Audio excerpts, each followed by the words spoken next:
She was drugged and sold to the CEO by her evil mum, but the CEO had shocking plans. She thought she was meeting her mother for lunch. Instead, she woke up in a luxury penthouse, sold like property. Her own mother took the money and walked away. The man who bought her? A cold, powerful CEO with a terrifying reputation. She expects cruelty.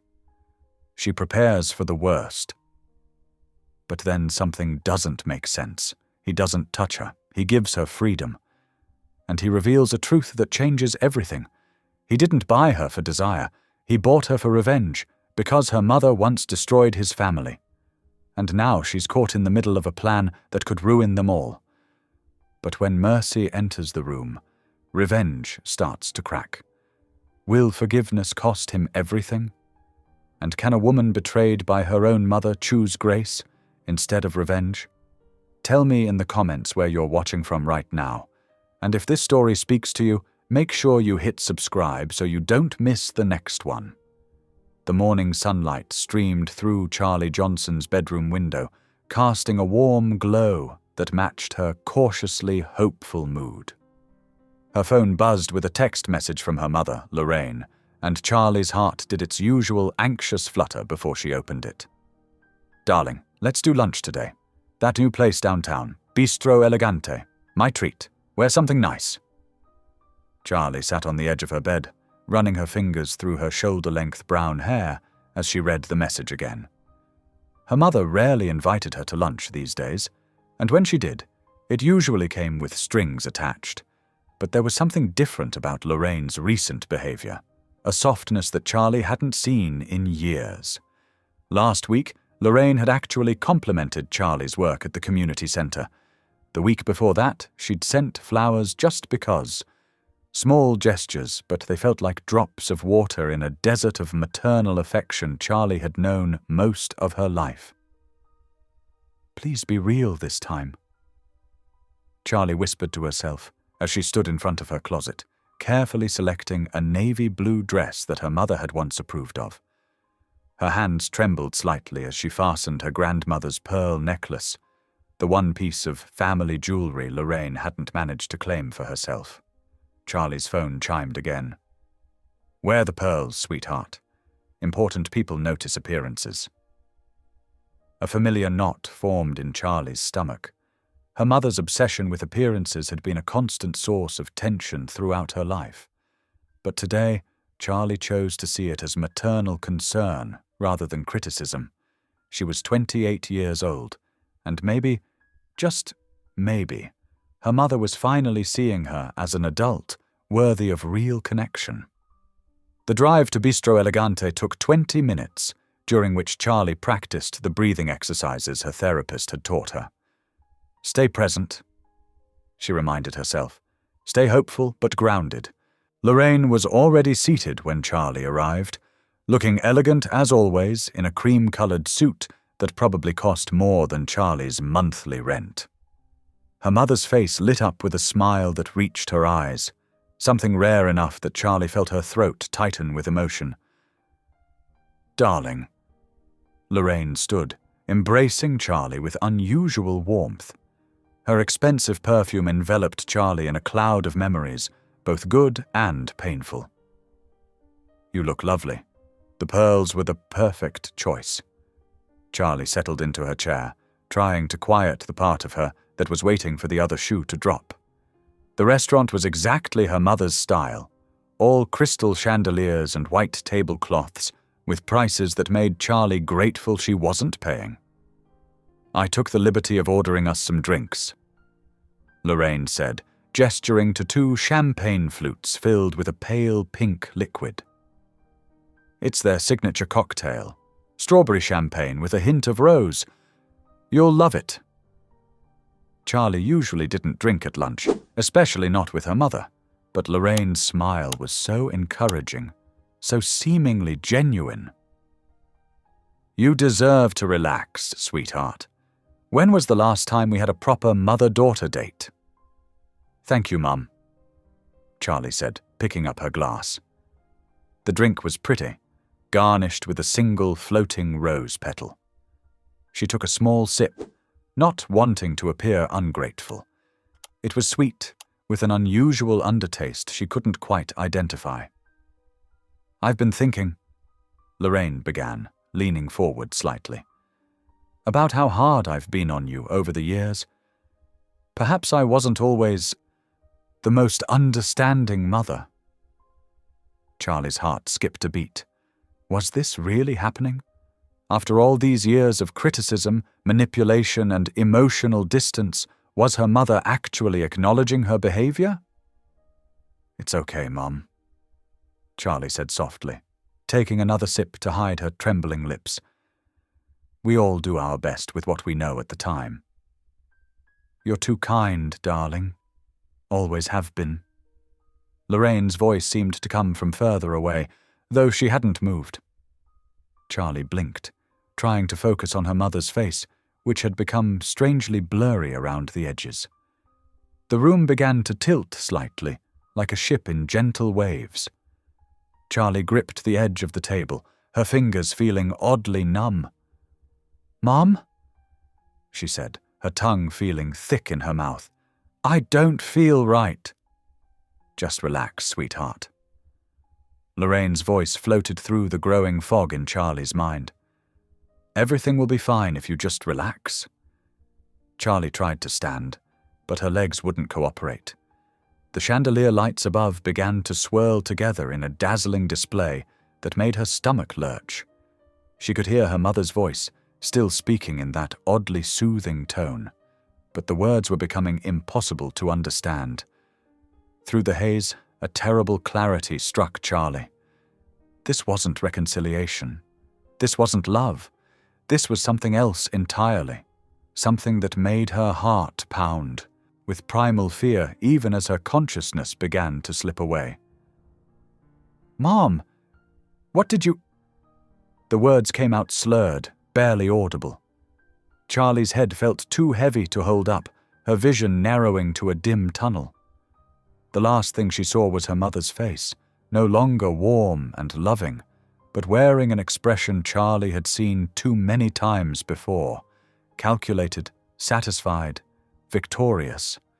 As darkness crept in from the edges of her vision, Charlie's final coherent thought wasn't of anger or even surprise. It was a quiet, devastating recognition. Trusting her mother had been a mistake, possibly her last one. The elegant restaurant, with its crystal chandeliers and white tablecloths, began to fade away. The gentle clink of fine china and murmur of conversation grew distant, replaced by a rushing sound in Charlie's ears. Her head slumped forward, and consciousness slipped away like water through her fingers, leaving her completely vulnerable in the presence of the one person who should have protected her above all others. Consciousness returned like waves lapping at a distant shore. Charlie first became aware of softness beneath her, different from her own well-worn mattress at home. The sheets felt impossibly smooth against her skin, carrying the crisp scent of expensive laundry service. Her eyelids felt heavy, refusing to open right away. Her head throbbed with each heartbeat, a dull ache that made even the thought of movement unbearable. Something wasn't right. This wasn't her bed. This wasn't her room. The panic began as a small flutter in her chest, growing stronger as fragments of memory pierced through the fog in her mind. Lunch with her mother. A pink drink. The world spinning. Charlie forced her eyes open, squinting against soft light filtering through sheer curtains that stretched from floor to ceiling. The room slowly came into focus. A spacious bedroom decorated in shades of cream and pale blue, furnished with pieces that spoke of wealth and careful curation. A plush armchair sat in one corner, draped with what looked like cashmere. The nightstand held a delicate crystal water carafe that probably cost more than her entire bedroom set. She tried to sit up, her arms shaking with the effort. The room tilted slightly, and she pressed her palms against her temples, willing the dizziness to pass. What had her mother done? Where was she? The knock that came at the door made her jump, her heart leaping into her throat. It wasn't aggressive, 3 precise, measured taps, but it sent fear coursing through her veins nonetheless. Charlie pulled the soft duvet closer, as if it could shield her from whatever waited on the other side. The door opened with deliberate slowness. A man entered, tall and impeccably dressed in a charcoal suit that highlighted his broad shoulders. His movements were controlled, purposeful, like someone used to commanding attention without having to demand it. Dark eyes assessed her from a face that might have been handsome if it wasn't so carefully blank of emotion. "Miss Johnson." His voice matched his appearance, deep, measured, devoid of warmth. "I'm Roman Caldwell. This is my penthouse." Charlie's mouth felt dry, her tongue sticking to the roof of her mouth.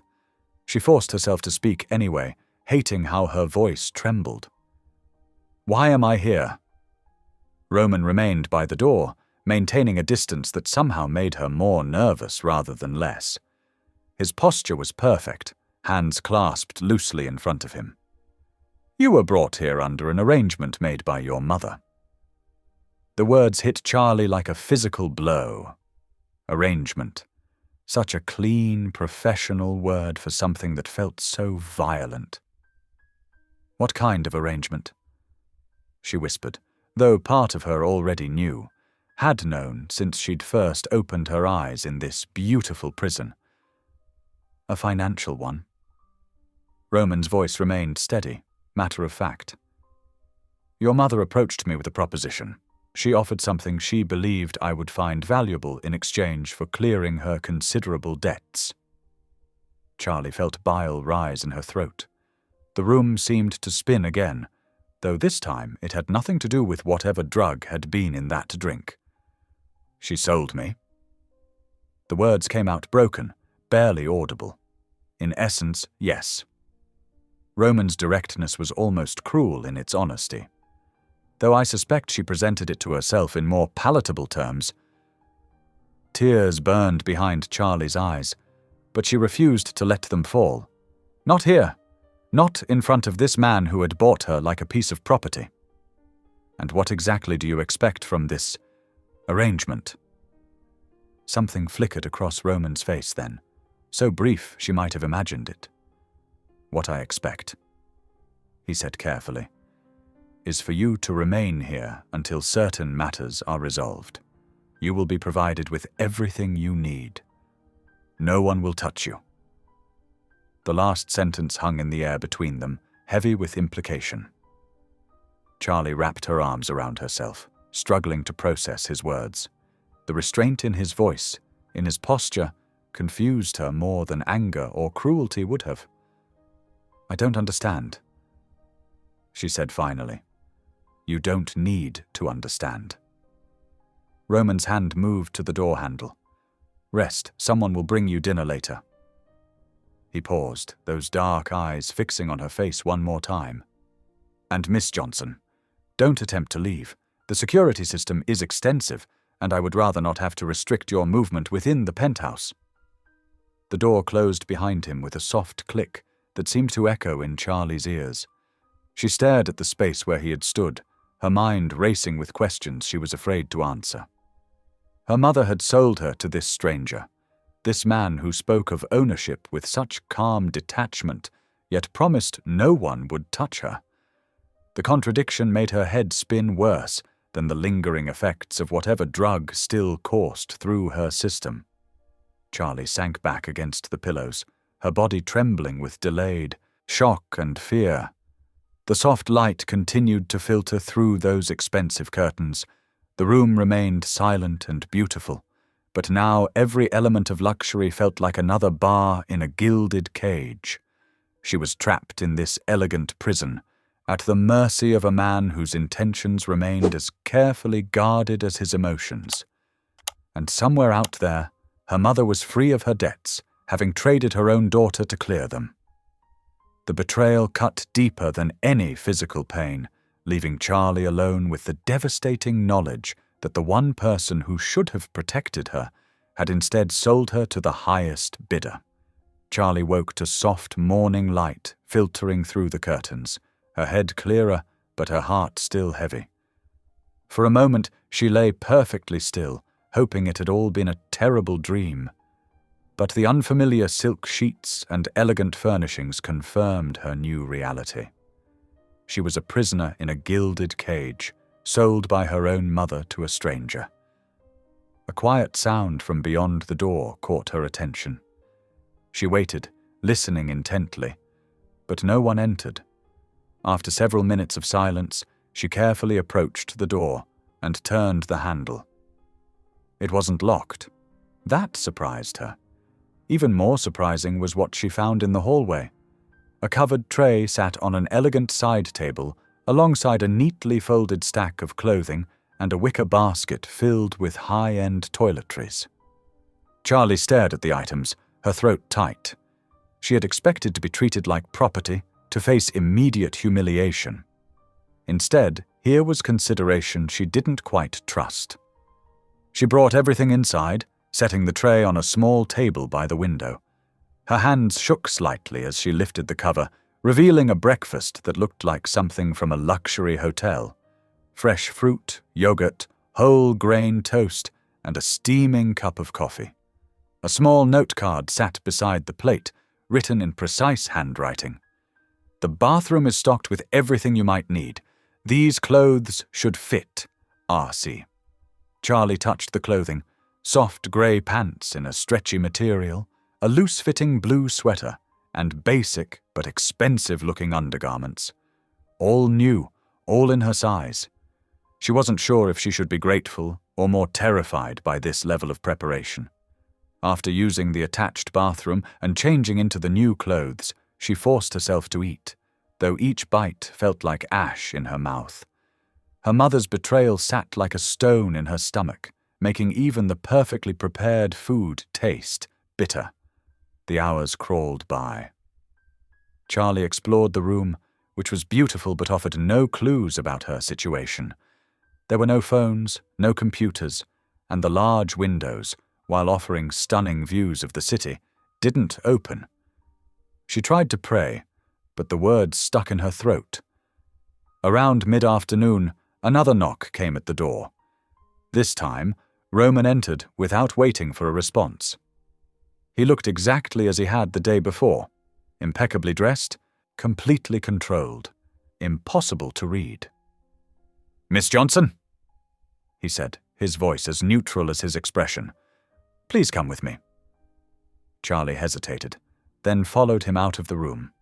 They walked down a hallway lined with abstract art pieces that probably cost more than she made in a year, emerging into a sprawling living room. Floor-to-ceiling windows offered a panoramic view of the city below, and elegant furniture in shades of cream and grey filled the space.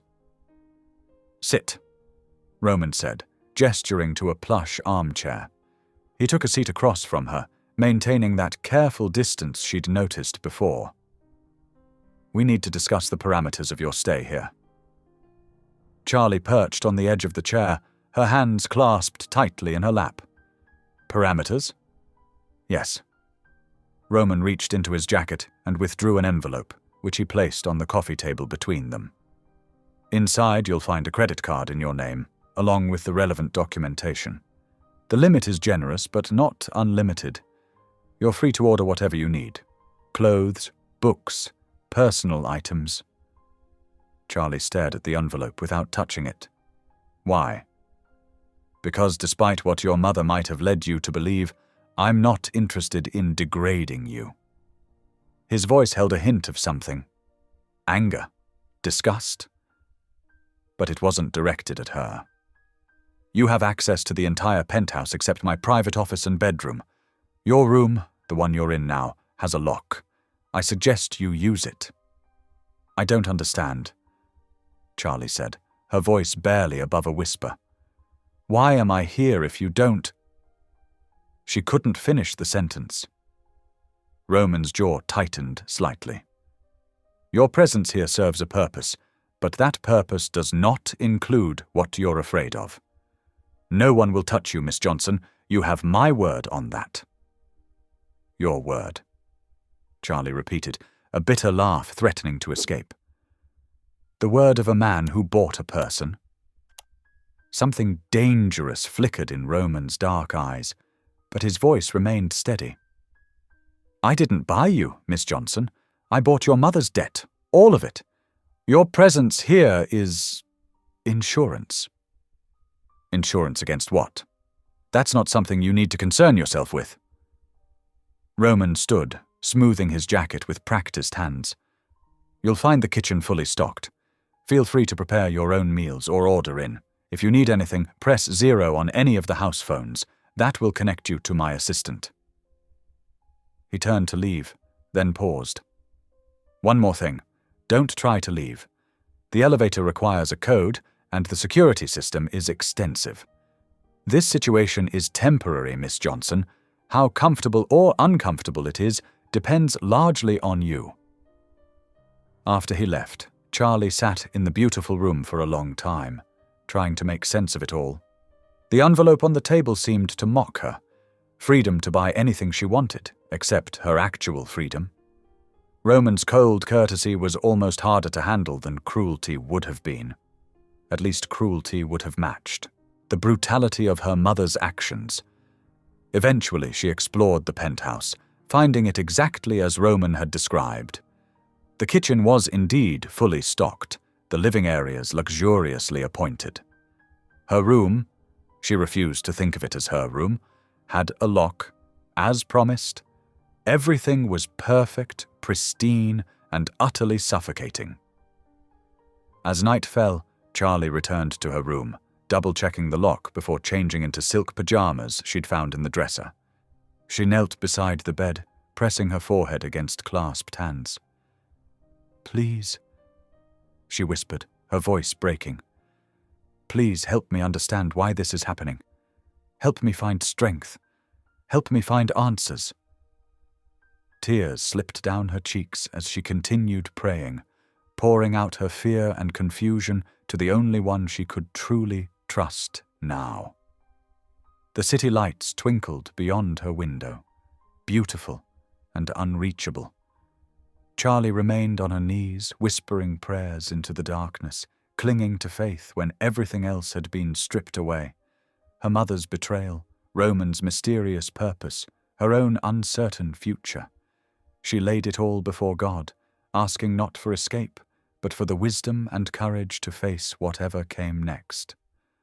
Sunlight streamed through the floor-to-ceiling windows, casting long shadows across the polished hardwood floors of the penthouse. Charlie woke to the gentle chime of her phone. Another gift from Roman, displaying a message that made her stomach clench. Breakfast will be served at 8 o'clock in the dining room. She checked the time. 7:45. Even in captivity, it seemed, punctuality mattered. Charlie dressed carefully in a simple blue sweater and black pants from the wardrobe provided, trying to steady her trembling hands as she brushed her hair. The dining room was a study in understated luxury, with a long mahogany table that could easily seat 12. Roman stood at the far end, his tall frame silhouetted against the morning light. He turned as she entered, gesturing to a chair positioned several seats away from his own. "Good morning, Miss Johnson," he said, his voice carrying that now familiar mix of courtesy and distance. "I trust you slept well?" Charlie settled into the indicated chair, noting how the careful spacing between them seemed to be a constant theme. "As well as can be expected," she replied softly. A uniformed server, Charlie hadn't even known there was staff, appeared silently, placing a cup of steaming coffee before her. The rich aroma filled her senses, momentarily distracting her from the tension in the room. "Cream? Sugar?" Roman asked, watching her over the rim of his own cup. "Black is fine." Charlie wrapped her hands around the warm porcelain, grateful for something to hold on to. The server returned with plates of fresh fruit, pastries, and eggs Benedict. Under different circumstances, it would have been a lovely breakfast. As it was, Charlie could barely manage small bites, her appetite dampened by anxiety. Roman set his coffee cup down with deliberate care. "I imagine you have questions." Charlie met his gaze steadily. "Dozens, but I doubt you'll answer them." "Actually," he said, surprising her, "that's precisely why I asked you to join me this morning. It's time you understood why you're here." The server disappeared, leaving them alone in the vast dining room. Roman's expression shifted, something harder emerging beneath his controlled exterior. "7 years ago," he began, "your mother approached my younger brother, Marcus, with what appeared to be a legitimate investment opportunity. She had credentials, references, everything needed to appear trustworthy. Marcus was—" Roman paused, pain flickering across his features. "He was more trusting than I am, more optimistic." Charlie's heart began to race, dreading what was coming next. Lorraine spent months gaining his confidence, presenting fabricated documents and false projections. By the time Marcus realized what was happening, she had systematically drained his company's accounts through a series of clever manipulations. The business collapsed. Marcus lost everything. "No," Charlie whispered, but deep down she wasn't really surprised.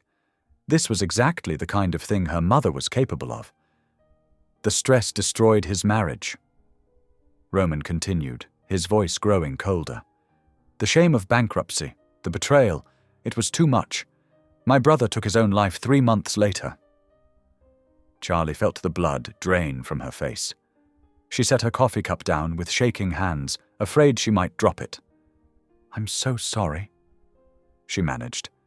"I had no idea." "No, you wouldn't have," Roman agreed. "Your mother is very good at covering her tracks.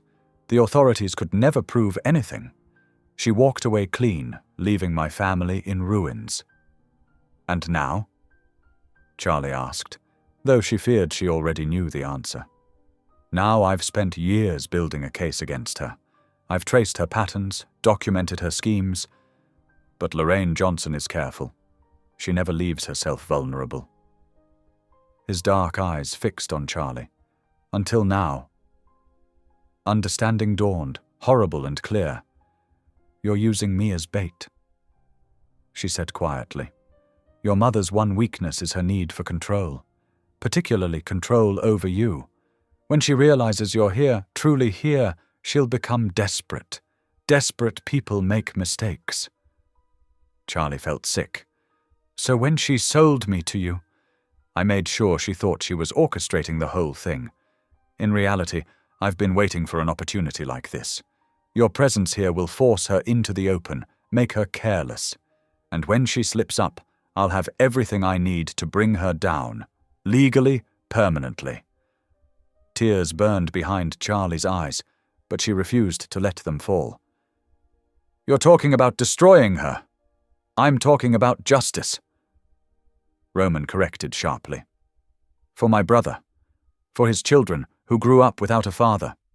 For everyone else she's hurt along the way." "Including me?" Charlie asked. "Because that's what you're doing, you know, hurting me, using me as a weapon against my own mother." "Your mother sold you without a second thought," Roman reminded her, though something like discomfort crossed his face. "She doesn't deserve your protection." Charlie stood slowly, her legs unsteady beneath her. "You're right. What my mother did, to your brother, to others, to me, it's unforgivable. But I won't help you hurt her." Roman's expression hardened. "This isn't a request, Miss Johnson. You're here until I get what I need." "I understand that," Charlie said quietly. "You can keep me here, but you can't make me be part of your revenge." She turned away, pausing at the dining room door. "I'm sorry about your brother, Mr. Caldwell, truly, but adding more pain to the world won't bring him back." She left before he could respond, retreating to her room where she could finally let the tears fall. Her mother's betrayal, already devastating, now carried the weight of other lives destroyed. And Roman, for all his surface courtesy, was willing to use her just as callously as Lorraine had. Charlie sank to her knees beside the bed, shoulders shaking with silent sobs. The truth was almost too heavy to bear, that she was nothing more than a pawn in a game of revenge between two people consumed by pain and bitterness. But even as her heart broke, she knew she couldn't be part of it. She wouldn't let their darkness turn her into something she wasn't. "I won't help you hurt anyone," she had told Roman. It wasn't defiance or nobility that made her say it, just the quiet certainty that adding to the cycle of pain would never bring healing. Even if it cost her everything, she had to hold on to that truth. The sunset painted the penthouse in shades of amber and gold, but Charlie barely noticed the beauty. She stood at the floor-to-ceiling windows, arms wrapped around herself, trying to process the weight of everything she'd learned. The city stretched out below, millions of lives moving forward while hers seemed frozen in this glass cage. Heavy footsteps approached from behind. Charlie didn't turn around. "Ms. Johnson." Roman's voice was measured, controlled. "We need to discuss your situation." Charlie closed her eyes briefly, gathering strength. "What's left to discuss? You've made it clear I'm just a means to an end. I'm offering you a choice." Roman moved to stand several feet away, his reflection visible in the window glass. "You can leave right now. Take your clothes, whatever personal items you brought. Walk out that door with no obligations to me or this situation." Charlie turned to face him, surprised. Just like that. Just like that. His expression remained unreadable. "Or you can choose to stay temporarily until this matter is resolved legally.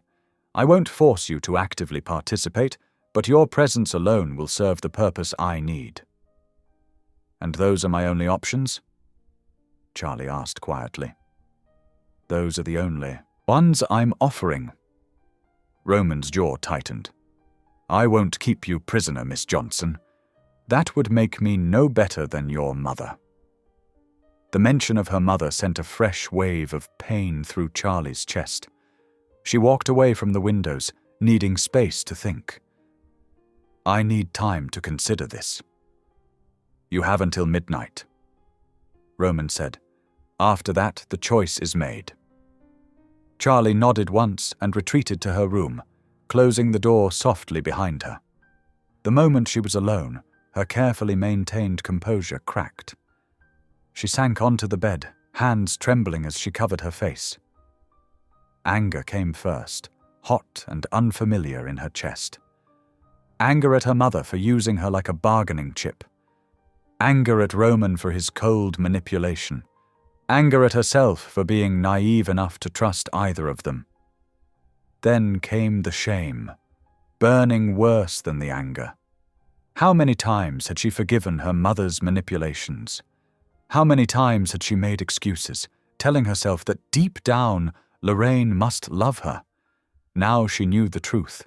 She was nothing but a tool to be used, first by her mother, now by Roman. Charlie slid from the bed to her knees, fingers gripping the soft carpet. "God," she whispered, "I don't understand any of this. Why here? Why now? What am I supposed to do?" Tears fell silently as she poured out her confusion and hurt in prayer. The sun sank lower, shadows lengthening across the room, but Charlie remained there, wrestling with her choices. Leaving meant freedom from Roman's schemes. But where would she go? Her mother would find her eventually, she always did. And now that Charlie knew the truth about Lorraine's past crimes, could she really go back to pretending ignorance? Could she live with herself knowing her mother might be hurting others the same way she'd hurt Roman's brother? Staying meant being used as bait in Roman's revenge plot. The thought made her skin crawl. But what if there was another way? What if God had placed her here not for revenge but for redemption? Charlie sat back on her heels, wiping her eyes as clarity slowly emerged. She couldn't change the past, couldn't undo what her mother had done or ease Roman's pain, but she could choose how to move forward. She could choose to stay, not for revenge, but for truth, not to destroy, but to heal. The clock on her bedside table read 11:45 when Charlie finally stood. She smoothed her clothes, took a deep breath, and walked back to the living room where Roman waited. He stood by the fireplace, one hand resting on the mantel, staring into the flames. He didn't look up when she entered. "I'll stay," Charlie said quietly. Now Roman turned, surprise briefly breaking through his controlled expression. "You understand what that means?" "I understand what you want it to mean," Charlie replied. "But that's not why I'm staying." She met his gaze steadily. "I'm staying because I believe God put me here for a reason. Not for revenge, Mr. Caldwell. For something better than that." Roman's eyes narrowed. "If you think you can protect your mother—" "I'm not trying to protect anyone," Charlie interrupted gently. "I'm choosing to trust that there's a purpose in all of this, bigger than what either of us can see right now. And I'm choosing to believe that purpose isn't destruction." "That's rather naive, Miss Johnson." "Maybe," Charlie agreed. "But I'd rather be naive than bitter." She turned to go, pausing at the hallway. "Good night, Mr. Caldwell." As she walked back to her room, Charlie felt a strange peace settle over her. The situation hadn't changed. She was still essentially a prisoner, still caught between her mother's betrayal and Roman's revenge. But something inside her had shifted. For the first time in her life, she wasn't reacting to someone else's manipulations. She was choosing her own path, guided by faith rather than fear. The morning sunlight painted golden patterns across the penthouse kitchen as Charlie sipped her tea. She had barely slept, but a strange peace lingered from her decision the night before. The quiet was broken by Roman's measured footsteps approaching from his office. "I have errands to run today," he announced, his voice carefully neutral. "You'll be accompanying me." Charlie looked up, surprised by this first venture outside since arriving. "Where are we going?" "Various places. There's someone I want you to meet." Roman's tone left no room for discussion as he checked his watch. "We leave in 30 minutes." Charlie nodded, returning to her room to change. She chose a simple blue dress from the clothes Roman had provided, its modest cut providing some small comfort. Her reflection showed dark circles under her eyes, but there was a new steadiness in her gaze that hadn't been there before. The elevator ride down was silent, tension hanging between them like a heavy curtain. Roman's driver waited with a sleek, black car, opening the door with practiced efficiency. Charlie slid into the cool leather interior, noting how Roman maintained careful distance even in the confined space. They drove through the city's busy streets, finally stopping before a stone church with stained glass windows catching the morning light. Charlie's heart lifted at the sight. She hadn't been inside a church since before her mother's betrayal. "Pastor Evelyn Moore is expecting you," Roman said, still staring straight ahead. "I have other matters to attend to. The driver will wait." Charlie stepped out into the warm sunshine, her legs shaky with newfound freedom. The heavy wooden doors opened easily, revealing a peaceful sanctuary. Soft light filtered through the colored glass, creating pools of blue and gold on the worn carpet. A woman with silver-streaked hair and kind eyes approached, her smile genuine and warm. "You must be Charlie. I'm Pastor Evelyn." She extended her hand in welcome. "Would you like to sit and talk?" Charlie felt tears threatening at this simple kindness. She nodded, following Pastor Evelyn to a small office filled with books and comfortable chairs. The scent of coffee and old paper created an atmosphere of safety. Roman explained some of your situation. Pastor Evelyn began gently. But I'd like to hear it from you, if you're willing. The story spilled out then. Her mother's manipulation, the drugged lunch, waking in Roman's penthouse, the revelation of old wounds and revenge plots. Through it all, Pastor Evelyn listened without judgment, her presence steady and compassionate. "You've been carrying such heavy burdens," she said when Charlie finished. "But I hear something remarkable in your words. You're not seeking revenge." Charlie wiped her eyes. "I can't. It would make me just like them. But sometimes I wonder if that makes me weak." "Choosing mercy isn't weakness, Charlie. It takes far more strength to break a cycle of harm than to perpetuate it." Pastor Evelyn leaned forward.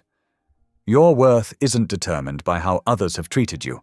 You are precious to God, and He has a purpose for you even in this difficult season." They talked for nearly 2 hours, Pastor Evelyn's wisdom helping Charlie see her situation with new clarity. As their time drew to a close, the pastor pressed a small Bible into Charlie's hands. "Remember," she said, "you may feel trapped, but your spirit remains free. No one can take that from you." The drive back to the penthouse was just as quiet, but Charlie clutched the Bible like a lifeline. That evening, after a solitary dinner, she retreated to her room. Kneeling beside her bed, as had become her habit, she began to pray aloud. "Thank you, God, for your mercy today. Thank you for Pastor Evelyn's kindness. Lord, I don't understand why all this is happening, but I trust you. Please help me show mercy even when it's hard. Help me remember that vengeance isn't mine to take." She paused, taking a shaky breath. "And Lord, please help Mr. Caldwell find healing instead of revenge. Help him see that justice doesn't have to mean destruction. Thank you for your protection and love. Amen." Unknown to Charlie, Roman stood frozen in the hallway, her words drifting through the partially open door. Her prayer for mercy, for him, struck something deep inside his carefully constructed walls. He moved silently to his office, closing the door before sinking into his leather chair. The city lights sparkled beyond his windows, but Roman barely saw them. Charlie's gentle faith challenged everything he'd built his life around since his brother's destruction. Justice meant making wrong things right. It meant consequences. It meant making sure people like Lorraine Johnson couldn't hurt anyone else. Didn't it? Roman opened his laptop, staring at the carefully gathered evidence against Lorraine. Years of meticulous planning, all designed to bring about her downfall. It should have felt satisfying. Instead, Charlie's words echoed in his mind. Please help him see that justice doesn't have to mean destruction. He sat there long into the night, his certainty shaken by the simple prayers of a woman who had every right to seek revenge, but chose mercy instead. The morning sun painted golden streaks across the penthouse's marble floors as Charlie made her way to the kitchen.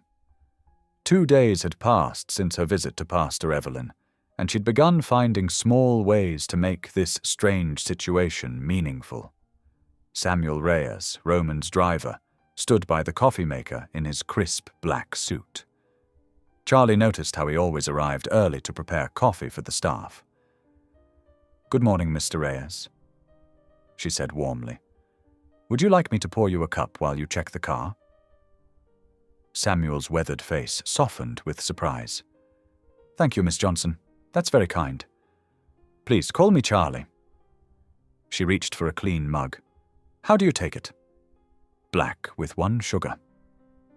He paused, studying her with gentle eyes. "Not many notice the staff, Miss Charlie." She stirred the sugar into his coffee, remembering countless times her mother had dismissed service workers as invisible.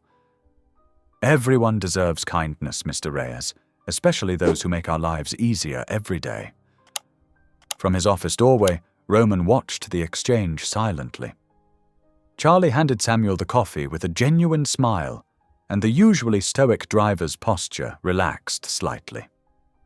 Later that morning, Charlie found Maria, the housekeeper, struggling with fresh linens for the guest rooms. Without hesitation, she stepped in to help, folding sheets and matching pillowcases.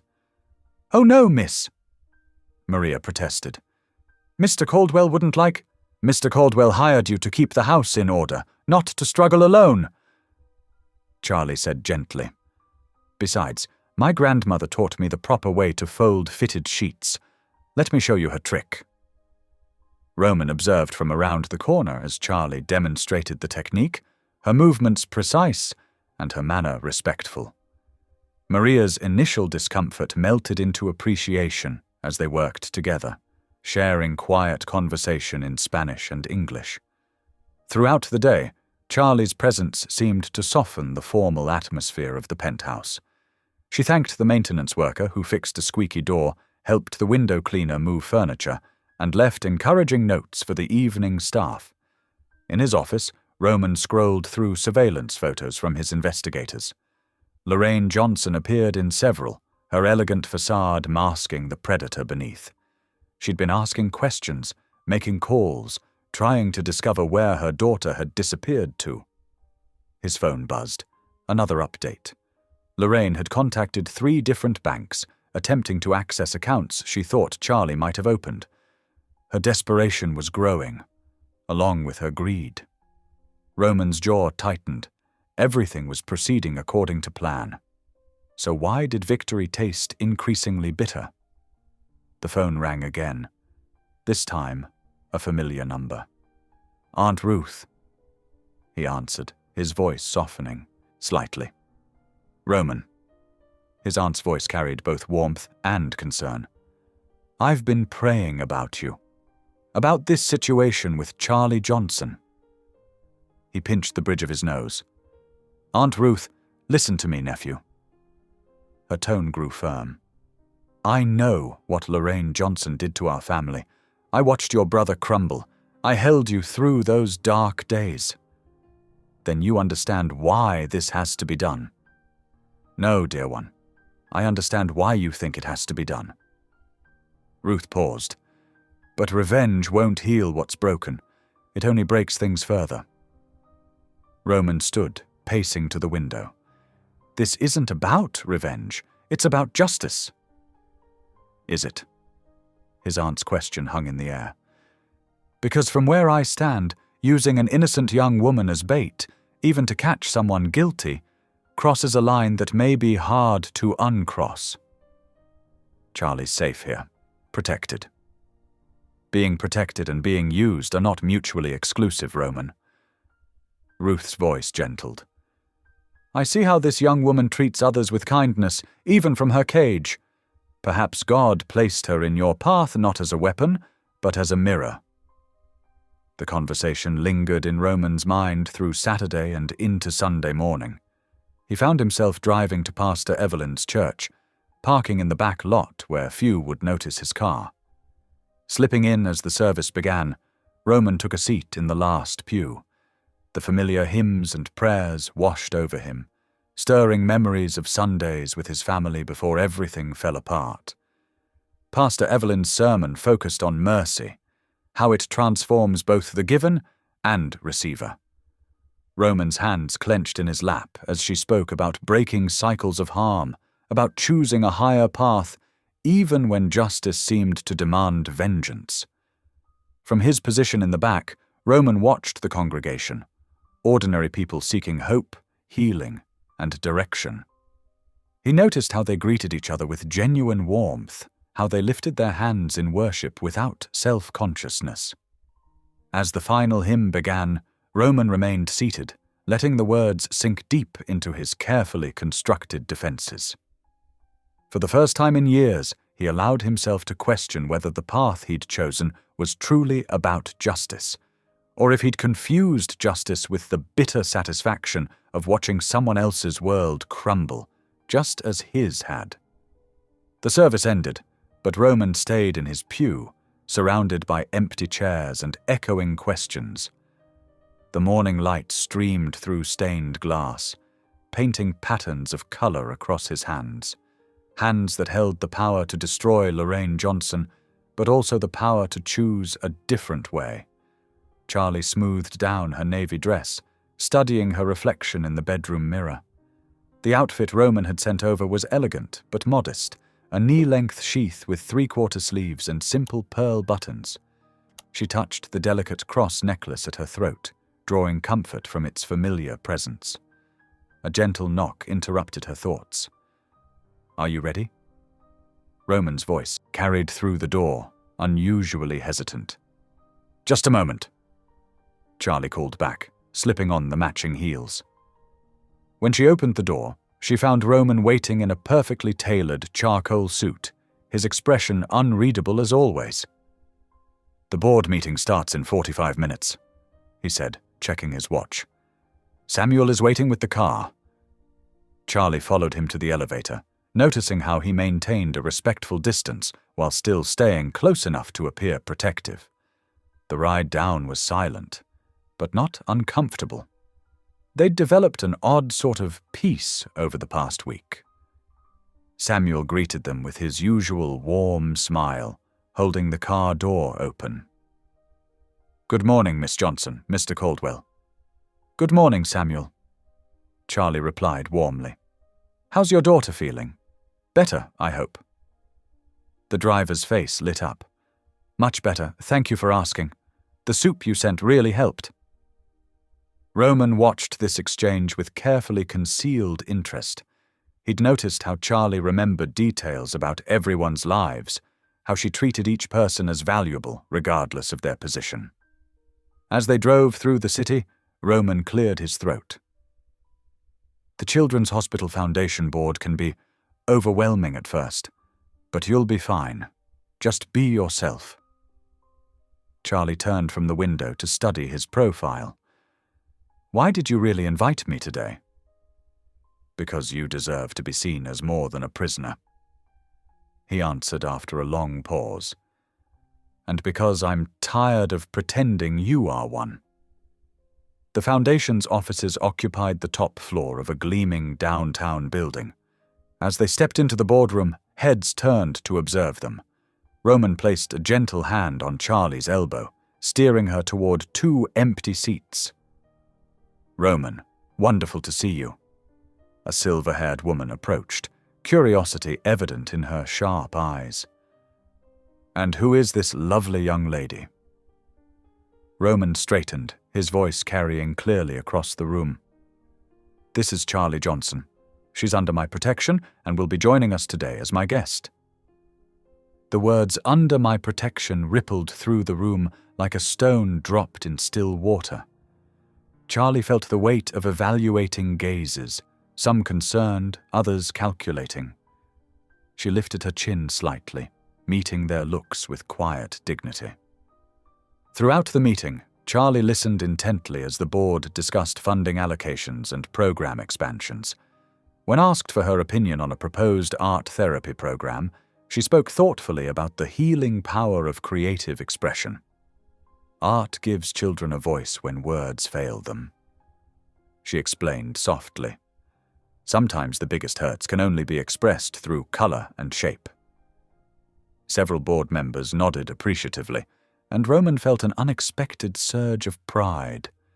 Charlie wasn't just surviving this experience. She was shining. After the meeting, as they waited for Samuel to bring the car around, Roman's phone buzzed. His face hardened as he read the message. "What is it?" Charlie asked, though she suspected she knew. "Your mother." Roman's voice was tight. "Photos from today are already online. She's demanding to speak with me."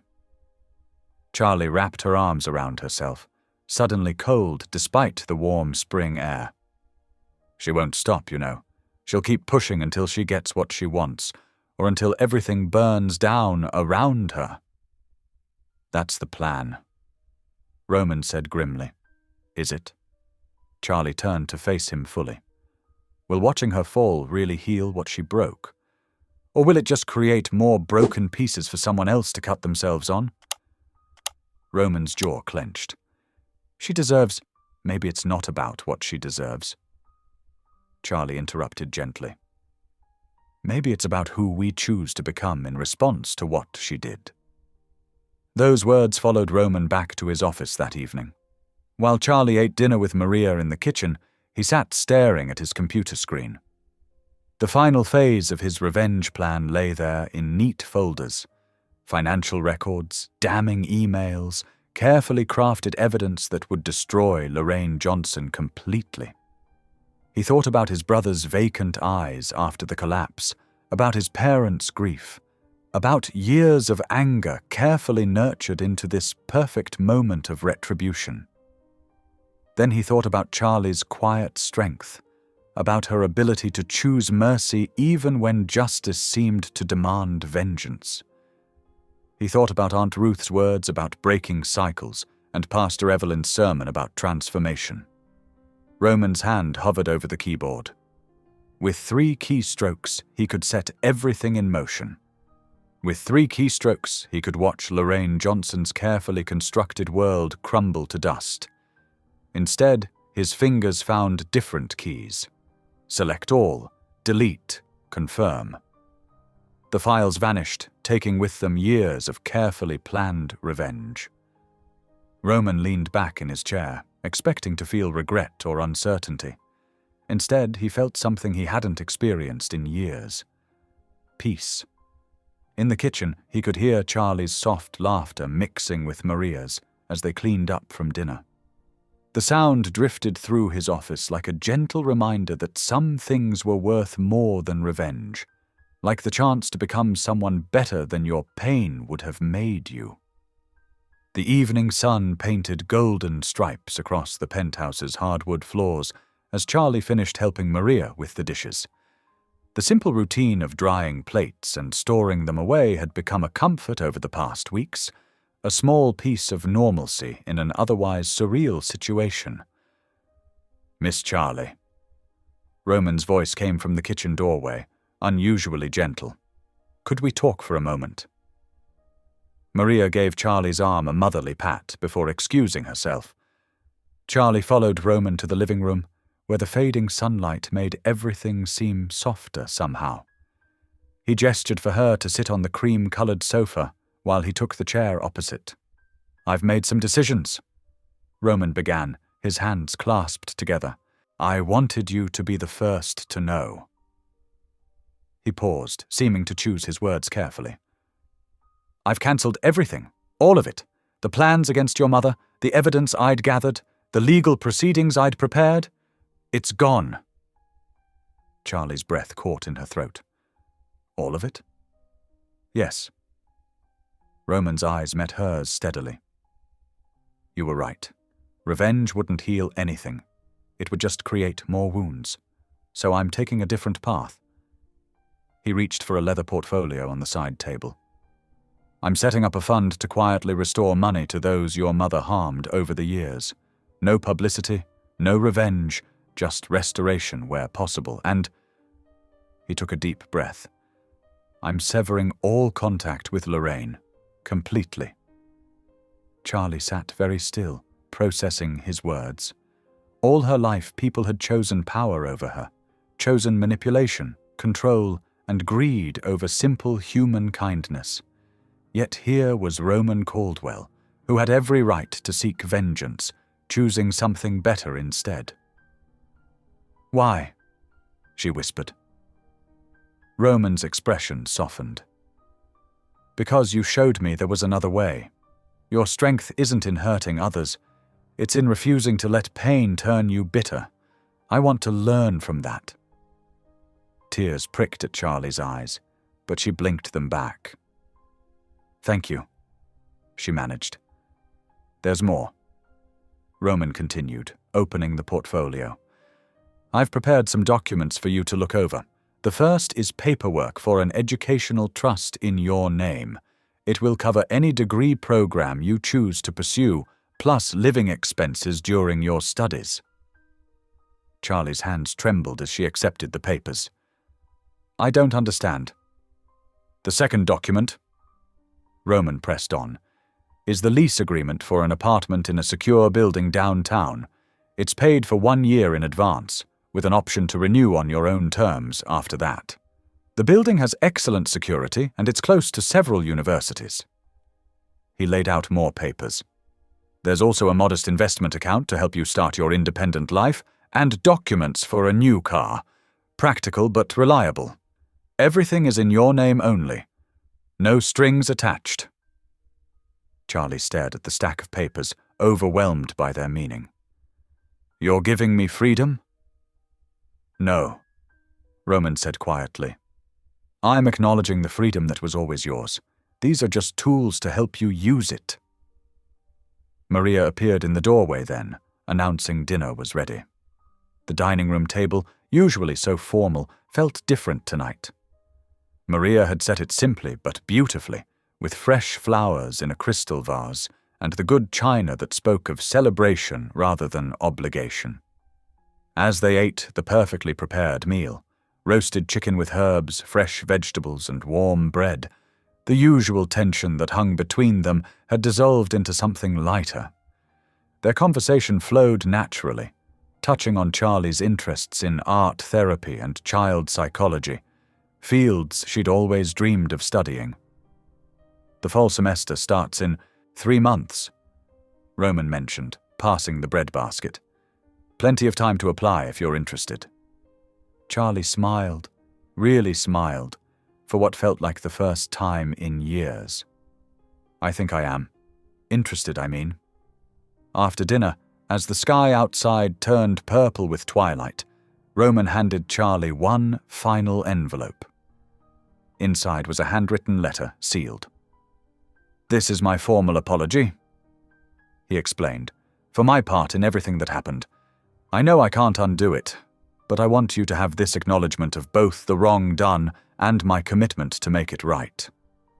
Charlie held the envelope carefully, recognizing it for the precious thing it was. Not just an apology, but a key turning in a lock, opening the door to her future. I don't know how to thank you, she said softly. Live your life, Roman replied simply. Build something beautiful from all this. That will be thanks enough. As Charlie returned to her room that night, carrying the documents that represented her new beginning, she felt lighter than she had in years. For the first time, tomorrow felt like a promise instead of a threat. She carefully placed the papers on her desk, running her fingers over their edges. Tangible proof that sometimes people could choose love over power, healing over hurt, and mercy over revenge. The morning sun hadn't yet cleared the city skyline when Charlie's phone buzzed with the first notification. She was sitting in the kitchen, enjoying her usual quiet breakfast of toast and coffee, when everything changed. The message was from Pastor Evelyn, a simple text that made her stomach drop. Praying for you. Don't look at the news. Of course, those 4 words made it impossible not to look. The headlines hit her like physical blows. Wealthy executive accused of exploitation. Woman claims abuse of power in Caldwell scandal. Mother reveals daughter's manipulation of business titan. Charlie's hands shook as she scrolled through article after article. Her mother's face stared back from every screen, perfectly composed, eyes glistening with manufactured tears as she spun tales of her daughter's calculated schemes to destroy Roman Caldwell's reputation. She's always been troubled, Lorraine was quoted saying. I tried to protect Roman from her manipulation, but she's very clever, very convincing. The toast turned to ash in Charlie's mouth. She pushed it away, feeling sick. Heavy footsteps in the hallway announced Roman's arrival.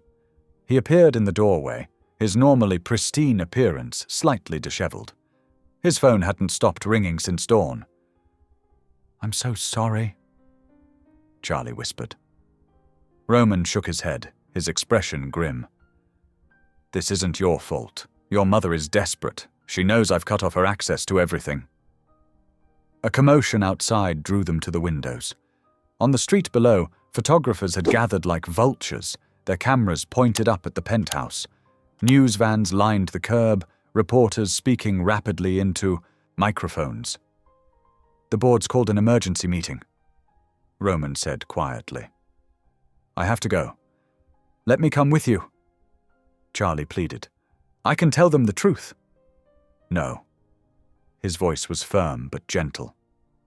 "That's exactly what she wants, to draw you out, to make you defend yourself publicly. It would only feed the story." As Roman prepared to leave, Charlie watched him don his armor, straightening his tie, smoothing his jacket, squaring his shoulders. Samuel was waiting with the car in the underground garage, away from the cameras. Throughout the day, Charlie paced the penthouse like a caged animal, watching the story spiral. Social media exploded with speculation. Old acquaintances suddenly appeared on news shows, sharing concerns about her character. Her mother's carefully crafted narrative painted Charlie as a master manipulator who had targeted Roman for his wealth and influence. The worst part was watching Roman absorb it all without fighting back. He attended the board meeting, faced the accusations, but refused to expose the truth about Lorraine. Every statement from his office was measured, professional, and revealed nothing about the real situation. By evening, the media frenzy had reached a fever pitch. Security had to clear photographers from the building's entrance 3 times. Charlie's phone buzzed constantly with messages from unknown numbers, some offering support, others spewing hatred.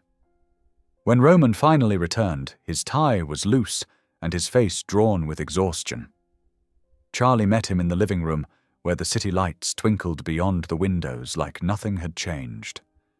"You have to leave," he said without preamble. Charlie felt the words like a physical blow, though she'd been expecting them. "Roman, I can fix this. Let me talk to the press." "No." He ran a hand through his hair, a rare show of frustration. "This isn't about the press or the board or even your mother anymore. It's about your safety. The stories are getting worse by the hour. People are angry, making threats. I won't risk you becoming a target. But everything we've built here will mean nothing if you get hurt." Roman's voice softened. "The apartment is ready. Samuel will take you there tonight, after the media crews change shifts. The security team is already in place." Charlie stood very still, feeling the weight of the moment. Everything was falling apart, just when it had started to make sense, just when she'd begun to believe in the possibility of good things. "I'm sorry," she whispered. "I never meant for any of this to happen. You tried to help me, and I've ruined everything." Roman stepped forward, almost reaching for her before catching himself.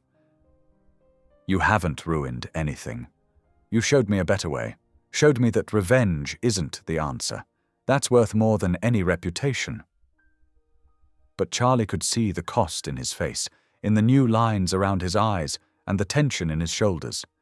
He'd given up his chance at justice, chosen mercy instead, and this was his reward: scandal, accusations, and potential professional ruin. She turned away, unable to bear it anymore. "I'll pack my things." In her room, Charlie moved mechanically, placing folded clothes into the suitcase Roman had provided. Each item felt heavy with meaning: the soft sweaters she'd come to love, the comfortable shoes for walking in the garden, the books she'd collected. All of it represented a brief moment of peace, of safety, that was now ending. The city hummed beyond her window, indifferent to the pain inside the penthouse. Cameras flashed occasionally from the street below, like artificial stars. Charlie zipped the suitcase closed, each click of the zipper feeling final, decisive. This was how it ended, not with revenge or victory, but with quiet retreat.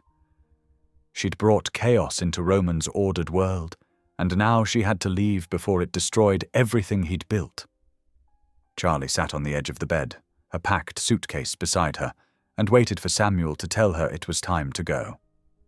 The room that had become her sanctuary now felt like a beautiful cage, and she was about to walk away from it forever. The city blurred past the car windows as Samuel drove Charlie through the dark streets. She sat motionless in the back seat, her small suitcase beside her, feeling oddly detached from everything happening around her. The headlines and accusations seemed to belong to someone else, some other Charlie Johnson who had supposedly schemed and manipulated her way into Roman's life. Pastor Evelyn was waiting at the side entrance of the church, her warm presence a beacon in the cold night. She wrapped Charlie in a tight hug, whispering words of welcome that barely penetrated the fog surrounding Charlie's mind. "Let's get you settled," Pastor Evelyn said softly, leading Charlie through the quiet halls to the small apartment above the church offices. The space was simple but welcoming. A bedroom, bathroom, and sitting area with a tiny kitchenette. Someone had already stocked the fridge and left fresh flowers on the table. Charlie set her suitcase down mechanically. "Thank you. I don't know how long—" "Stay as long as you need," Pastor Evelyn assured her. "This is a safe place." But safety felt hollow now. Charlie had tasted real safety, in Roman's quiet strength, in his determination to protect her, in the way he'd chosen mercy over vengeance. And now that was gone. The next morning brought more headlines. Charlie saw them on her phone before she could stop herself. Caldwell Industries CEO under fire. Board demands answers. Mystery woman's past revealed. Her mother had been thorough, feeding carefully crafted stories to every outlet that would listen. Pastor Evelyn brought breakfast and sat with Charlie as she picked at her toast. "You don't have to look at the news," she said gently. "I need to know." Charlie replied, "I need to see what they're saying about him." The stories grew worse throughout the day. Old photos surfaced, carefully selected shots that made innocent moments look suspicious. Former classmates sold stories about Charlie's troubled past. Financial experts speculated about Roman's motivations and business practices. By afternoon, the headline Charlie had been dreading appeared. "Breaking: Roman Caldwell steps down as CEO." She read the article with trembling hands. Roman had resigned effectively immediately, citing personal reasons and a desire to protect the company's reputation. The board's statement was coolly professional, accepting his resignation while announcing an interim leadership team. "He didn't have to do this," Charlie whispered to the empty room. "He could have fought back, told everyone the truth about my mother." But she knew why he hadn't. Exposing Lorraine would have meant exposing Charlie's humiliation to the world. Even now, facing professional ruin, he was protecting her. The days that followed passed in a grey haze. Charlie moved through them like a ghost, helping at the church when she could, trying to keep busy. She thought about calling Roman 100 times, but what would she say? Their separation was necessary. They both knew it. Any contact would only fuel the media frenzy. Pastor Evelyn watched over Charlie with quiet concern, offering support without pressure. She made sure Charlie ate, gently encouraged her to rest, and never once asked for explanations Charlie wasn't ready to give. A week after leaving the penthouse, Charlie sat in Pastor Evelyn's office, staring out the window at the rain. "I feel so empty," she admitted. "Like everything that happened was a dream, and now I'm back in the real world where nothing good lasts."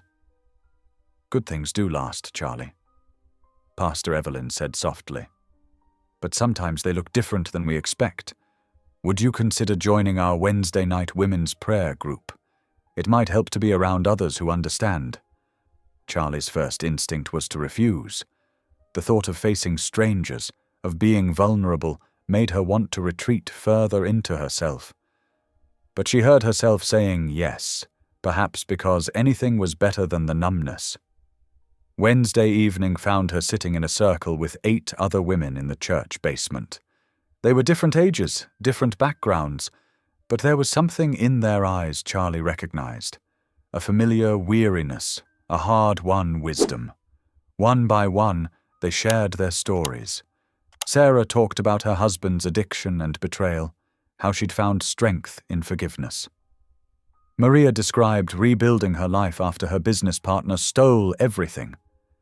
Rebecca spoke about her mother's emotional abuse, tears flowing freely as she described learning to set boundaries. Charlie sat quietly, listening. These women had all faced betrayal, loss, judgment. They'd all felt alone, scared, worthless. But here they were, supporting each other, praying together, finding hope in shared experience. "Would you like to share anything?" Pastor Evelyn asked gently when the others had finished. Charlie looked around the circle at these strong, wounded, healing women. "I trusted someone I shouldn't have," she said softly, "and someone else paid the price for trying to help me." The women nodded in understanding. No one asked for details or offered easy solutions. Instead, they simply reached out, taking her hands, forming an unbroken circle of support. As they prayed together, Charlie felt something crack in her chest. Not the sharp pain of breaking, but the gentle release of ice beginning to thaw. These women's stories reminded her that she wasn't alone, that survival was possible, that healing could come in unexpected ways. The numbness began to recede, replaced by something more complex. Grief mixed with gratitude, loss tangled with hope. Charlie closed her eyes as the prayers continued around her, each voice a reminder that even in the darkest moments, no one walks alone. The morning dawned grey and misty as Charlie sat in Pastor Evelyn's kitchen, watching rain trickle down the window pane. Her phone buzzed quietly on the table. Another message from the investigator handling Roman's case. She had been getting these messages for 3 days now, each one more urgent than the last. "They found something," Charlie said quietly, reading the latest text. "Inconsistencies in my mother's story, bank records that don't match her claims, witnesses whose accounts contradict her version of events." Pastor Evelyn set a steaming mug of tea in front of Charlie. "What are they asking you to do?" "They want me to testify, to tell my side of the story." Charlie wrapped her hands around the warm mug, drawing comfort from its heat. "They say it could help clear Roman's name." "And how do you feel about that?" Charlie stared into her tea, watching ripples form as her hands trembled slightly. Scared, angry, confused. She took a shaky breath. "All my life I've protected her, covered for her, made excuses. Even after everything she's done, some part of me still wants to shield her." "That's natural," Pastor Evelyn said gently. "She's your mother. But she's also hurt so many people, not just me, not just Roman." Charlie looked up, her eyes bright with unshed tears. "If I stay silent now, aren't I helping her hurt others?" The older woman reached across the table, covering Charlie's hand with her own. "Why don't we pray about it? Take tonight to listen for God's guidance." That evening, Charlie knelt beside her bed in the guest room, pouring out her heart in prayer. The streetlights cast soft shadows on the wall as hours passed, her whispered words filling the quiet room. "Lord, show me the right path," she prayed. "Not for revenge, not for justice, but for truth. Help me speak with love, even when it hurts. Help me remember that my mother is your child too, as broken and lost as I've been." As midnight approached, Charlie felt a strange peace settling over her. The answer wasn't about destroying her mother or protecting her. It was about standing in truth, whatever the cost. The next morning, Charlie called the investigator. "I'll testify," she said firmly. "But I have conditions. I won't speculate or assign blame. I'll only speak to what I personally experienced and witnessed." The testimony was scheduled for 2 days later.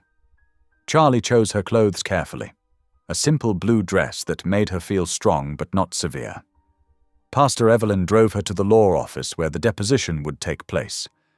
The conference room was intimidating, all polished wood and leather chairs. Cameras were set up to record everything. Charlie's hands shook as she took her seat, but her voice remained steady as she swore to tell the truth.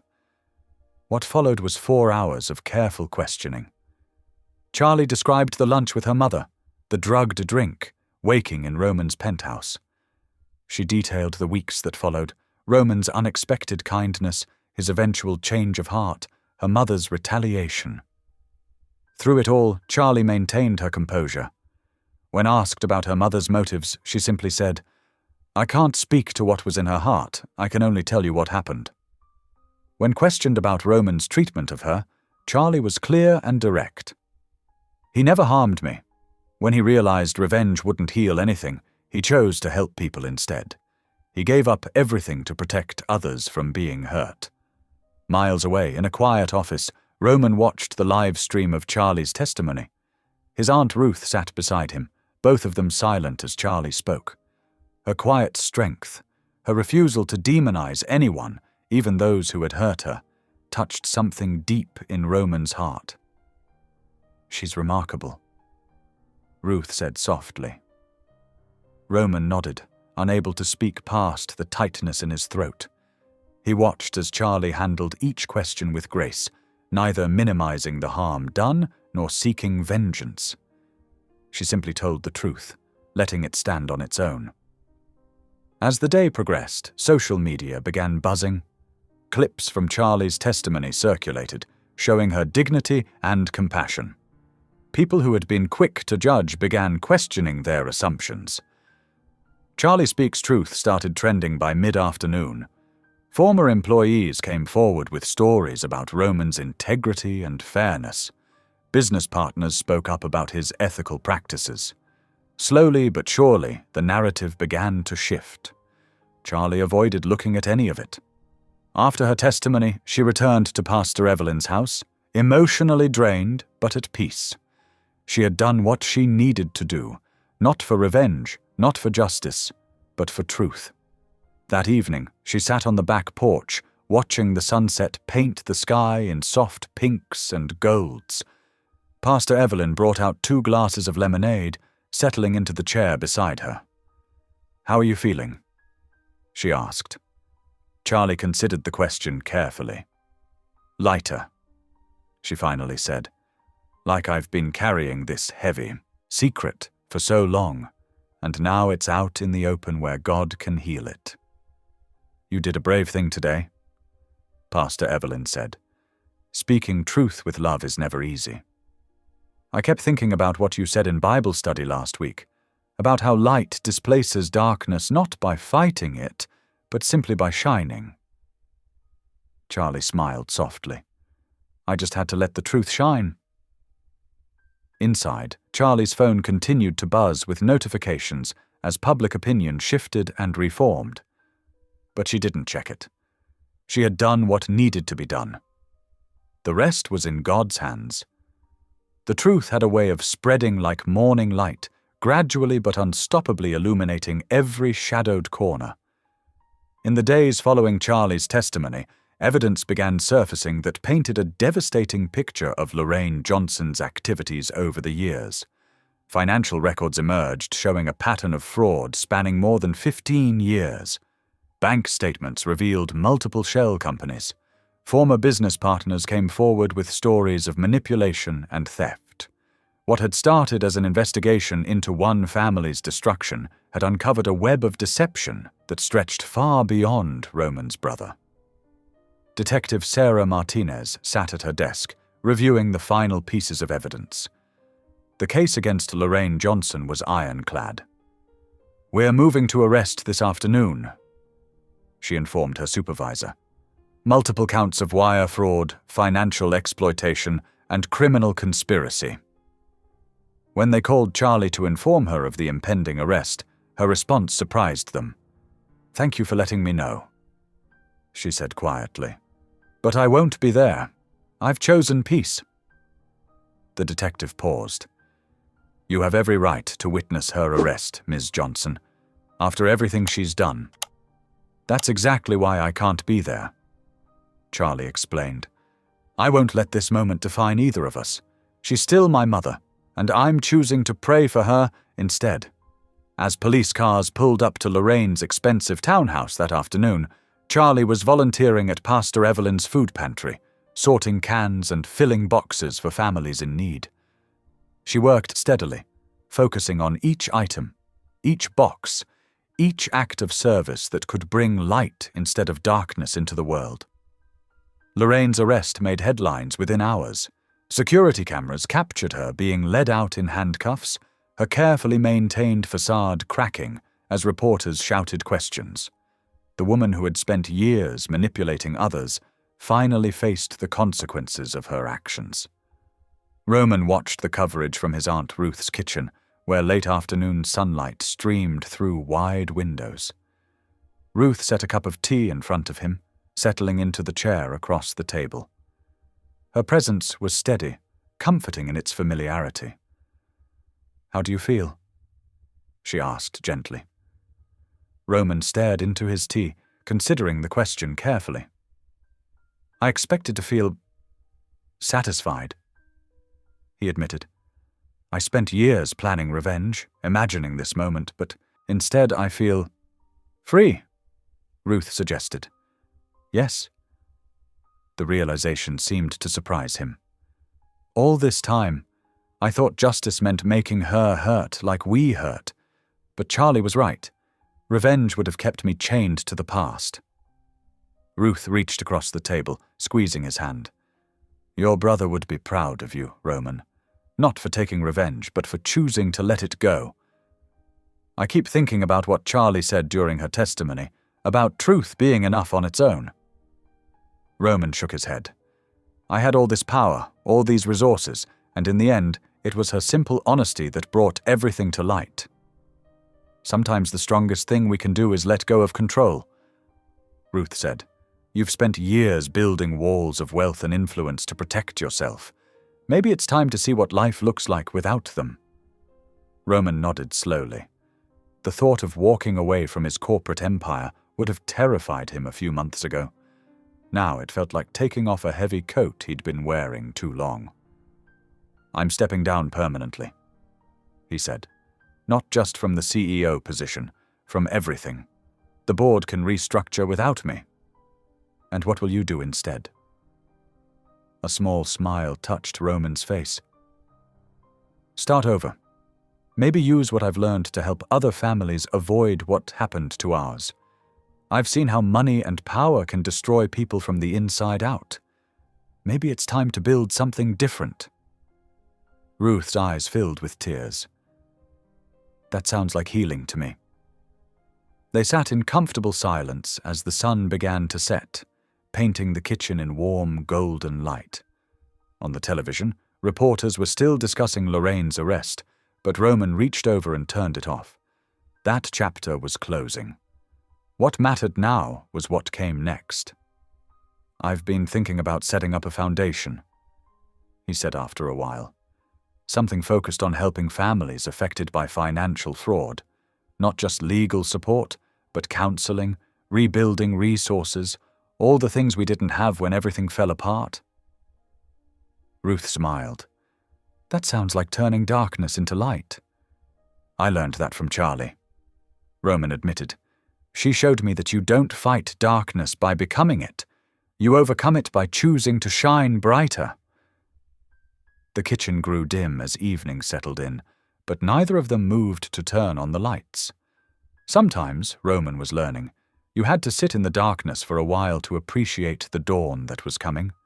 He felt lighter than he had in years, unburdened by the weight of revenge he'd carried for so long. "Thank you," he said suddenly. Ruth looked at him questioningly. "For never giving up on me," he explained. "For praying even when I pushed everyone away. For believing God could restore what looked permanently broken." Ruth's eyes softened with understanding. "That's what family does," she said simply. "We hold on to hope for each other until we're ready to hold it for ourselves." As night fell outside the windows, Roman felt a deep sense of peace settle over him. The path ahead was uncertain, But for the first time in years, that didn't frighten him. He had spent so long believing power was the only protection against pain.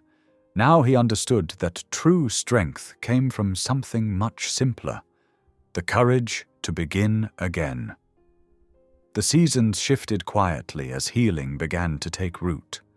Late summer mellowed into autumn, painting the city streets with splashes of gold and crimson. For Charlie, each day brought small steps forward, away from the shadows of her past. In her tiny apartment near Pastor Evelyn's church, Charlie spread her course materials across a second-hand desk. The non-profit management textbooks were highlighted and dog-eared, filled with sticky notes in her neat handwriting. The educational fund Roman had given her opened doors she'd never imagined possible. Each class felt like unwrapping a gift, learning about organizational structures, grant writing, and program development. "You're a natural at this," her professor had said after she presented her first project proposal. "You understand what people need because you've lived it." Those words stayed with her, transforming what had been pain into purpose. During breaks between classes, Charlie would sit in the church garden, notebook in hand, sketching out ideas for what would become Haven's Heart, her vision for a support network for women betrayed by family members. The first meeting drew just 3 women, gathering nervously in the church basement with styrofoam cups of coffee. But Charlie recognized the look in their eyes, the same mixture of hurt and hope she saw in her own mirror each morning. "Sometimes the people who should love us the most are the ones who wound us deepest," she said softly, opening that first session. But that doesn't have to be the end of our story. Week by week, the group grew. Word spread quietly through Pastor Evelyn's network. Soon they needed more chairs, more coffee cups, more tissues for tears shed in understanding. Charlie learned to hold space for their anger without letting it consume them, to guide conversations toward healing rather than bitterness.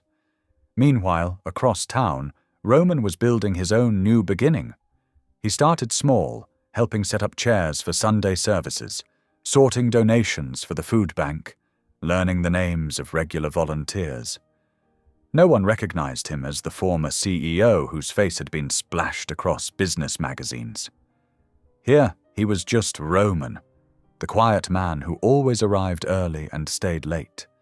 They exchanged letters, careful at first, then gradually more open.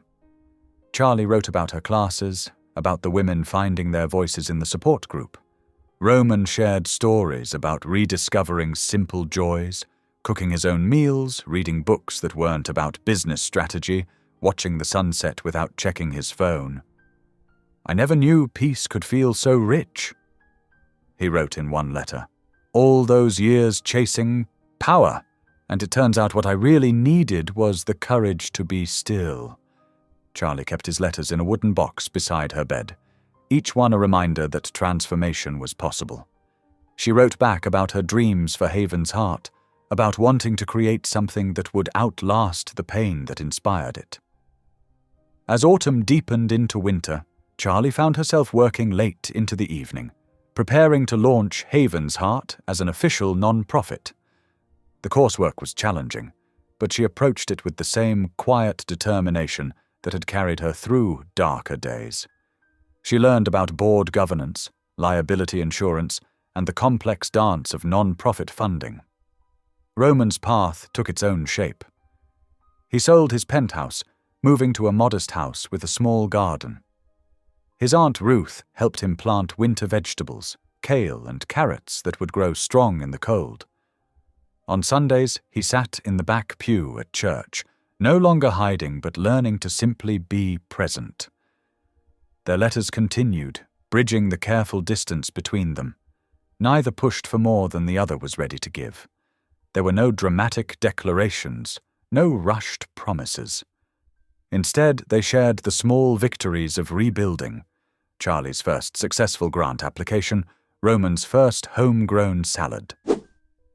As winter began to soften toward spring, Charlie sat at her desk late one evening, staring at a cream-colored invitation. Haven's Heart was ready to open its doors officially, a warm, welcoming space where healing could take root. She had written Roman's name on the envelope, her handwriting steady despite her nervousness. "Dear Roman," she wrote on the accompanying note, "you once gave me the chance to start over. I'd be honored if you would come see what grew from that gift." She sealed the envelope carefully, adding it to the stack of invitations for the opening ceremony. Outside her window, the first crocuses were pushing through the soil, tiny purple promises that winter never had the final word. The support group had grown to over 20 regular members now, women who were learning to trust again, to dream again. They had helped paint the center's walls in soft, welcoming colors. One had sewn curtains, another had donated comfortable chairs.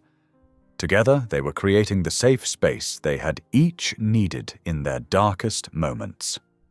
Charlie placed Roman's invitation in her outgoing mail, then turned back to her work. There were still grants to write, programs to develop, and women to support. But now each step forward felt like walking toward light rather than running from shadows. That night, as she locked up the center, Charlie paused to look at the simple sign above the door. Haven's Heart, where healing begins. She thought about how far she had come from that terrifying day in the restaurant with her mother. How grace had shown up in unexpected places, turning what was meant for harm into something beautiful. She thought of Roman's last letter, where he had written about planting spring bulbs in his garden. "Sometimes," he had said, "hope looks like putting something broken into soil and trusting it will bloom again." The stars were just beginning to appear as Charlie walked home, the evening air carrying the first hints of spring. She had invited Roman back into her story, not knowing how this chapter would unfold. But she had learned that some of life's most precious gifts come not in grand gestures, but in the quiet courage to begin again. The morning of Haven's Heart's opening dawned clear and bright, the kind of spring day that felt like a gift. Charlie arrived early, her hands trembling slightly as she unlocked the front door. The space welcomed her with the familiar scent of fresh paint and new beginnings. Volunteers bustled around, arranging chairs in neat rows, setting up refreshments on fold-out tables, and hanging a simple banner that read, "Welcome to Haven's Heart." Each detail had been carefully planned over the past months, but seeing it come together made Charlie's heart swell with gratitude. "The flowers just arrived," called Sarah, one of the support group members who had become a dear friend. She carried in arrangements of white lilies and purple irises, flowers that spoke of hope and new beginnings without being overly formal. Charlie smoothed her navy blue dress, chosen for its quiet professionalism rather than flash. Her mother would have called it plain, but Charlie knew now that true worth had nothing to do with designer labels or turning heads. She touched the small cross pendant at her neck, centering herself in prayer, as she had learned to do in moments of uncertainty. People began arriving at 10 o'clock, social workers, counselors, church members, and women from the support group. Each familiar face reminded Charlie that she wasn't alone anymore. Pastor Evelyn arrived early, enveloping Charlie in a warm hug that felt like coming home. "God is faithful," Pastor Evelyn whispered. "Look what he's done with your willingness to trust him." At 10:30, Charlie noticed a familiar figure slip quietly into the back row. Roman was dressed simply in a grey suit, his presence understated but unmistakable. Their eyes met briefly across the room, and Charlie felt a flutter of emotion she couldn't quite name, not fear or attraction, but something deeper. Recognition, perhaps. Understanding. As 11 o'clock approached, Pastor Evelyn stepped forward to welcome everyone and open with prayer. Charlie took her place at the small podium, her prepared speech trembling slightly in her hands. She looked out at the gathered faces, Some she knew well, others she would come to know. Her voice, when she began speaking, was steady and clear. "Welcome to Haven's Heart," she began. "This center exists because of a truth I learned in the hardest way possible, that healing isn't just about surviving trauma. It's about choosing to believe in goodness even when evidence points to darkness." She shared briefly about her own journey, careful not to sensationalize or seek sympathy. Instead, she focused on the transformation that had taken place, not just in her circumstances, but in her heart. "I stand here today grateful for many things," she continued. "Grateful for a God who specializes in turning ashes into beauty. Grateful for a community that showed me what real love looks like. And grateful for the courage to choose forgiveness, not because anyone deserved it, but because bitterness is too heavy a burden to carry into a new beginning." From his seat in the back, Roman listened intently. Tears gathered in his eyes as Charlie spoke about redemption, about the difference between justice and revenge. He thought about his own journey, how her quiet faith had challenged everything he thought he knew about power and healing. After the formal ceremony, as people mingled over coffee and cookies, Roman waited patiently. He watched Charlie move through the crowd, greeting people with genuine warmth, her smile reaching her eyes in a way it hadn't when they first met. Finally, as the crowd began to thin, Charlie made her way to where Roman stood near the back wall.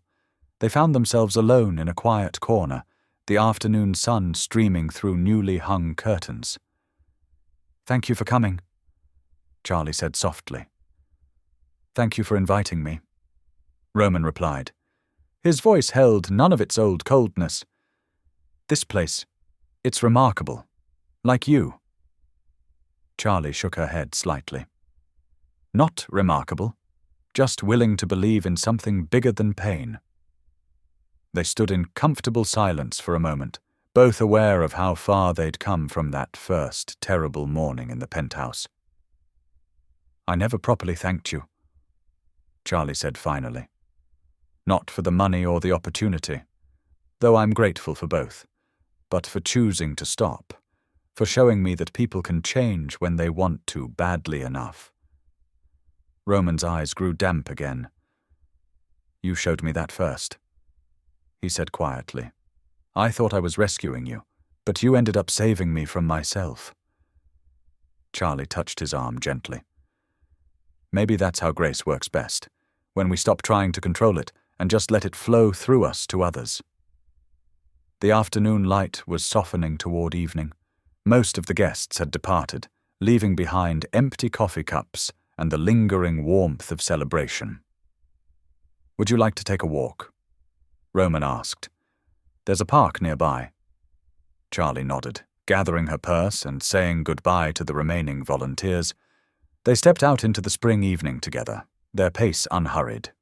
They weren't a couple, might never be one, but they walked with the comfortable awareness of two people who had seen each other at their worst and chosen to believe in better.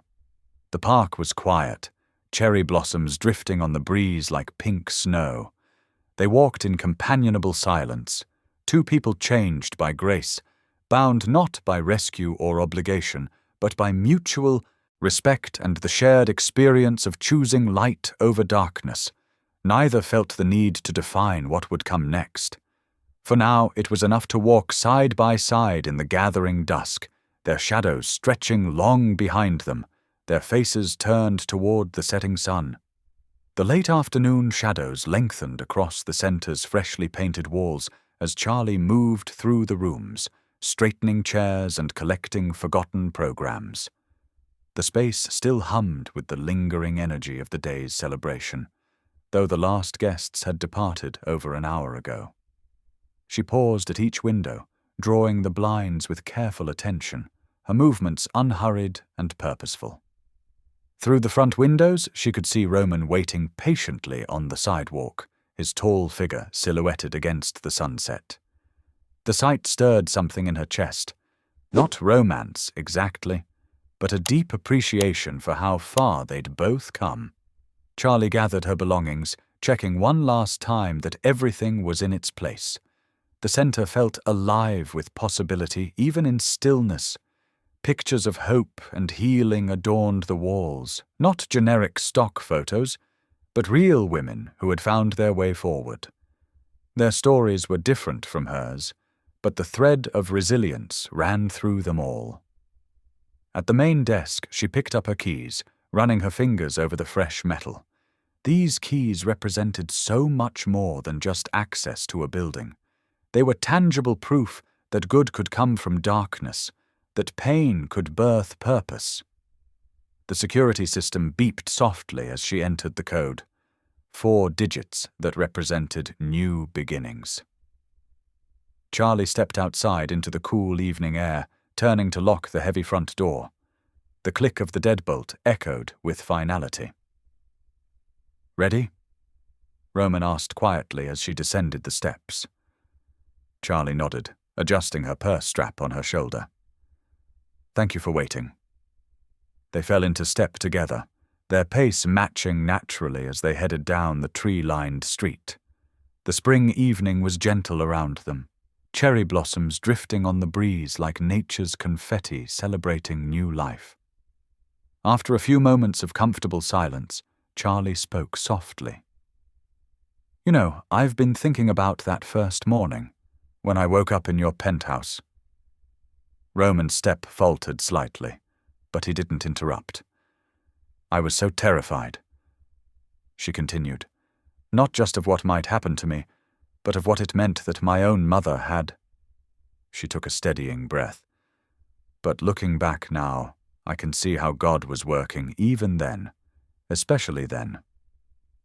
They passed beneath a streetlight, just flickering to life in the gathering dusk. Roman's voice was thoughtful when he responded. "I thought I owned you. That's the truth of it. Harsh as it sounds now. I thought money could buy anything, even justice." Charlie glanced at him, noting how different he looked from those early days. The hard edges had softened, though the strength remained. "But you never really owned me," she said quietly. "I was sold, yes, but ownership? That requires something money can't buy." They paused at a crosswalk, waiting for the light to change. Roman turned to face her fully. "No, I never owned you. Your spirit remained free even when everything else was taken. That's what began to change me, I think. Watching how you maintained your dignity, your faith, even in circumstances that should have destroyed both." The walk signal blinked on, and they crossed together. Charlie considered his words before responding. "I was drugged," she acknowledged, the memory still bitter. "But not destroyed. Betrayed, but not broken. Sometimes I think that's the real miracle, not just surviving, but emerging with my heart intact." They walked another block in contemplative silence. The neighborhood was quiet, porch lights beginning to wink on as evening settled more firmly around them. "Losing everything saved me," Roman said suddenly, his voice carrying a weight of revelation. "The company, the position, the power. I thought those things made me who I was, defined my worth, but losing them—" He shook his head slowly. "Losing them showed me who I could be without them." Charlie smiled gently. "Sometimes we have to lose what we think we need, to find what we actually need." They were approaching her apartment building now, its brick facade warm in the last rays of sunlight. Charlie's steps slowed as they neared the entrance, neither quite ready to end the conversation. "The center," Roman said, gesturing back the way they'd come. "It's going to help a lot of women find their way forward." "That's my prayer," Charlie agreed. "That it becomes a place where healing happens, where women learn their worth more than their worst experiences." She turned to face him fully. "Thank you again, Roman. Not just for the funding, but for being willing to change, for choosing something better than revenge." Roman's eyes were gentle in the gathering darkness. Thank you for showing me that mercy is stronger than vengeance. I never understood that before." They stood for a moment in the soft evening air, both aware that this was a kind of ending, but also a beginning. No dramatic declarations or promises, just quiet acknowledgement of growth and possibility. "Good night, Roman," Charlie said softly, reaching for her building key. "Good night, Charlie," he responded, waiting until she was safely inside before turning away. Charlie climbed the stairs to her apartment, each step carrying her further into her future. Outside her window, the city was settling into evening, lights twinkling like earth-bound stars. She thought about mercy, how costly it could be, how it demanded everything sometimes. But she also thought about its dividends, peace that money couldn't buy, healing that vengeance could never achieve, freedom that came from releasing the need to punish. She turned on her apartment lights, setting her keys on the small table by the door. The day's programs spilled from her purse, Haven's Heart, a place of healing and hope, printed in gentle colors across the top. Charlie smiled, touching the words lightly. Yes, mercy was costly, but its rewards, those were eternal. Outside her window, the last light of day painted the sky in shades of promise. Charlie stood for a moment, watching as stars began to appear, each one a reminder that light always found its way through darkness. She had been sold but never owned, wounded but never destroyed, and in that truth lay the seeds of countless new beginnings, for her, for the women who would find Haven's Heart, and yes, even for Roman. The night settled fully around the city, wrapping it in gentle darkness. But this darkness held no terror. It was simply the pause between one day and the next, the quiet space where hope took root and mercy did its deepest work. Thank you for being here. If something in this story stayed with you, I'd love to see you again. Subscribe. And tomorrow, I'll bring you another story crafted with heart.